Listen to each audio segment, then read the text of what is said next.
নমস্কার বন্ধুরা, আজকে আমি আপনাদেরকে ছানার তরকারি রেসিপিটা বলে শোনাবো। ঘরে আমার প্যাকেট দুধ ছিল, না হলে আমি গরুর দুধেই করি। আমুলের দুধটা, আমুলের দুধটা প্রথম বাটিতে ঢেলে নিলাম। এবার ওটাকে একটু জাল ফুটিয়ে নেব।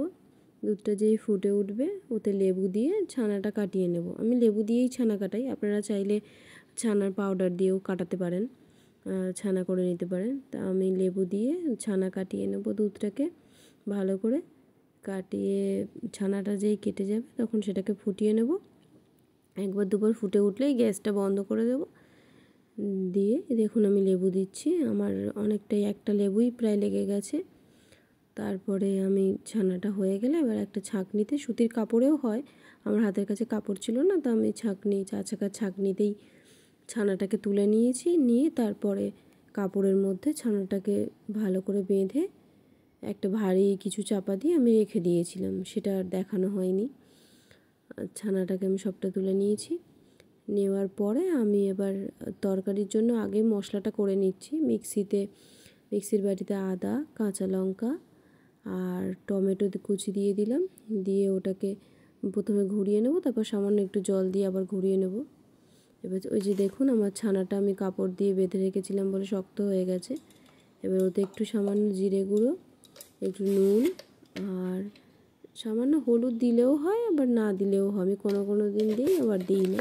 আর একটু সামান্য ময়দা দিয়েছি, খুব অল্প, যাতে ছানাটা ছেড়ে না যায়। দিয়ে ওটাকে ভালো করে মেখে নিতে হবে, একদম নরম করে মেখে নিয়ে তারপরে ওটাকে বলের মতন ছোট ছোট করে নিয়েছি আমি।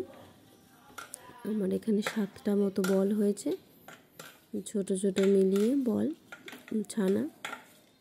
এবার তারপরে আমি কড়াটাকে, বলগুলো করে আমি রেখে দিলাম। এবার গ্যাস জ্বালাবো, জ্বালিয়ে কড়াটা গরম হতে দেব।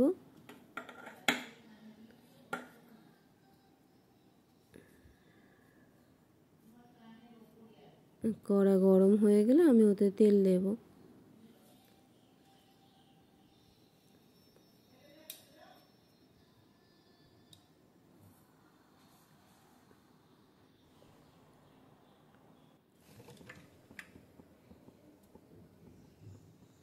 দেখুন কড়া গরম হয়েছে, আমি ওতে সরষের তেল দিয়ে দিয়েছি, আপনারা চাইলে সাদা তেলও দিতে পারেন। সরষের তেল দিয়ে তেল গরম হয়ে গেলে ওতে আমি ছানার বলগুলোকে ছেড়ে দেবো। দিয়ে একটু গরম হয়ে গেলে তারপরে উল্টে পাল্টে বলগুলোকে ভেজে নেব।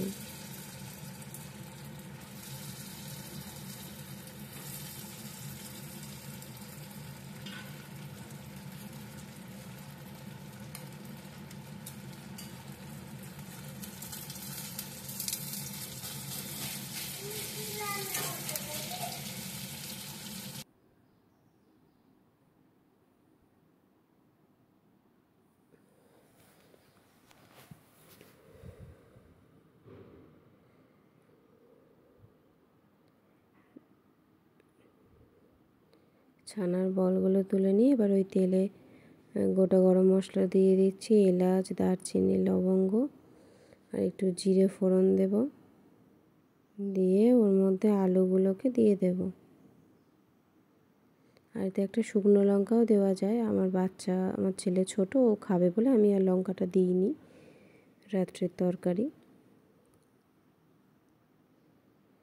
নাহলে ফোড়নে শুকনো লঙ্কাও দিই অন্য দিন।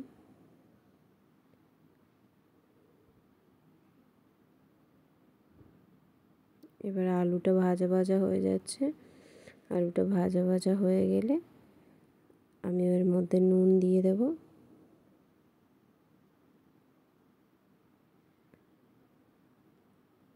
তারপরে হলুদ দিয়ে দেব।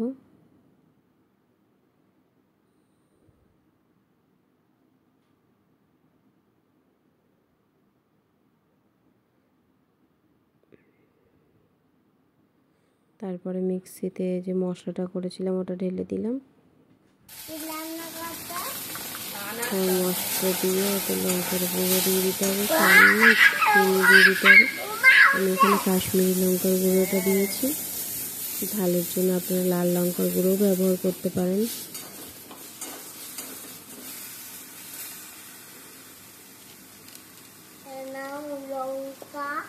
লঙ্কা লাগবে না।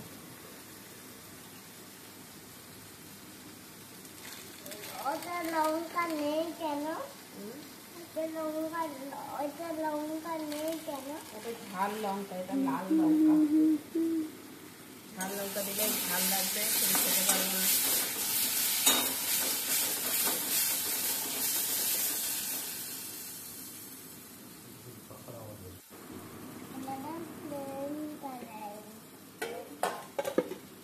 লেবু নাও।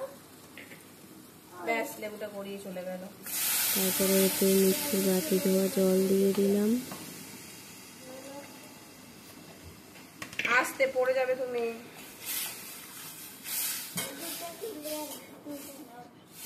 নিচ্ছি তুলে। আবার ওইটা দিয়ে এবার এটাকে চাপা দিয়ে দেবো ফুটতে দেওয়ার জন্য। তারপর এটা ফুটে উঠে ঝোল কমে আসলে এতে ছানার বলগুলো দিয়ে দেব।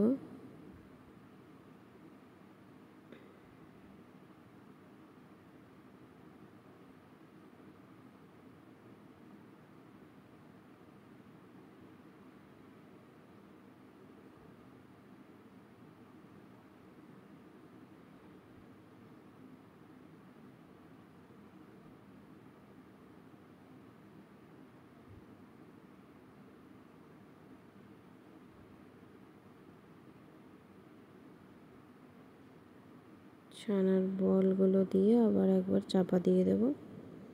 দিয়ে এবার ঝোল শুকিয়ে গেলে, একদম ঝোল কমে গেলে তখন এতে গরম মশলা দিয়ে নামিয়ে নেব। সামান্য গরম মশলা গুঁড়ো দিয়ে নামিয়ে নেব।